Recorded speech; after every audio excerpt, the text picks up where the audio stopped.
no, we had the bands we were in before Muse had various names, but the three of us were called Rocket Baby Dolls for one gig. But that wasn't really a proper band. It was more of a kind of vibe that we just threw together for one gig, where we kind of dressed up as goths and played some weird, trashy kind of punky stuff, and smashed up all the gear just for one gig. And then after that we kind of stopped and thought, it was actually a battle of the bands which we won because of it, but it was after that we kind of stopped, got rid of the makeup and the backcomb hair and the Cure look and changed the name as well to Muse at that point, and kind of wrote some of our own songs, took the whole thing a bit more seriously in some kind of way.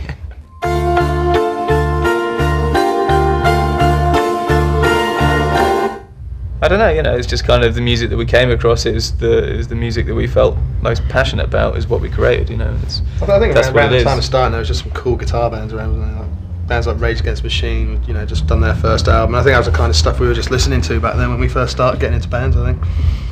And Nirvana and the Pixies and Smashing Pumpkins, some of those kind of... And you don't necessarily have to be a very good musician to play in a rock band. That was another good attraction.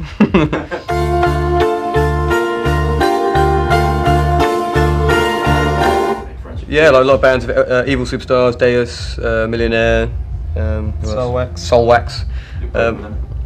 We've toured with Millionaire and Soulwax, and we also went... Zeta Swoon, yeah, we did...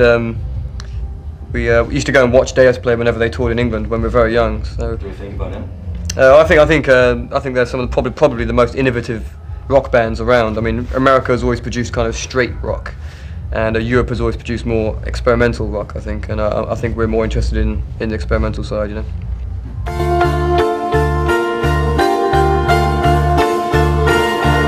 We did a festival in Russia, which was not organised very well, and it was called a stunt festival. We were playing, and there was like people doing stunts, like motorbike jumps on the stage, like in front of us playing, and we did not know. We thought it was stunt festival. We thought it meant like a skate or something, some kind of thing like that. But it was actually real stunt people. People were driving trucks into a lake whilst they were playing. Trapeze artists. Yeah, there's like a trapeze artist like on the stage, like coming past us in a song, as we like playing the riff of Newborn, a motorbike went, like did a big jump right in front of us. That was ridiculous. But I mean, my worst festival experience, I think, in terms of like going to a festival and watching a festival, was Glastonbury '97, when it was raining so heavy that all the mud was everywhere. And Glastonbury is all grass, there's no concrete, so it's completely mud, and and the toilets were like getting tipped up and everything. So that was pretty rough. I mean, I remember we all had to go to the toilet in like in bin liners, like inside in the tent, because some of us. You could get like an old Volvic bottle and put it there, and then like get a bin liner and put it there, and it's like it just works. It just works. And but I'd say the overall worst festival experience was the worst festival experience was Woodstock in New York. The new one. The last one, yeah, where there's riots. And it's how we've been reeling off a lot of bad festivals. we'll talk about best festivals in a minute. Yeah, Woodstock, and it was just crap. I mean, you had to pay like $10 for a bottle of water, and it was so hot that everyone needed water. So everyone was pissed off they had to pay so much money for water, and they didn't let the public bring water into the festival, so they forced them to pay money. It was terrible, and people started setting fire to the trucks, and people were setting fire to like boxes and stuff, and riots started happening. We played in the daytime, and we saw the beginning of the riots. And then during the day, it just gradually got worse and worse and worse to the point where we had to leave.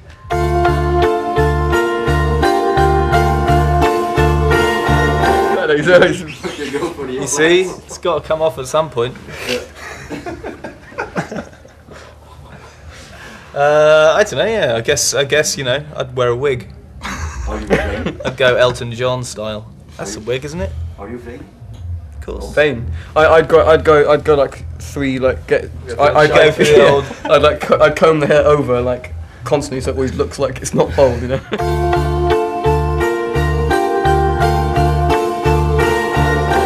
It's dirty. I think tattoos, you have to have something that you're 100% sure is going to be permanent in your life, like some belief or a person that is going to be permanent. I think having your kids tattooed is the best, because your children are always going to be important in your life forever. And so I think you need to have something permanent to have a tattoo, and I don't have anything permanent in my life, so that's the problem. As soon as something permanent appears, well, who knows, eh? Yeah, how permanent is Muse? It's going pretty strong, isn't it? It's pretty permanent at the moment, you know. We've definitely got a few years in the old bag, you know. We've definitely got a few years left in us, you know.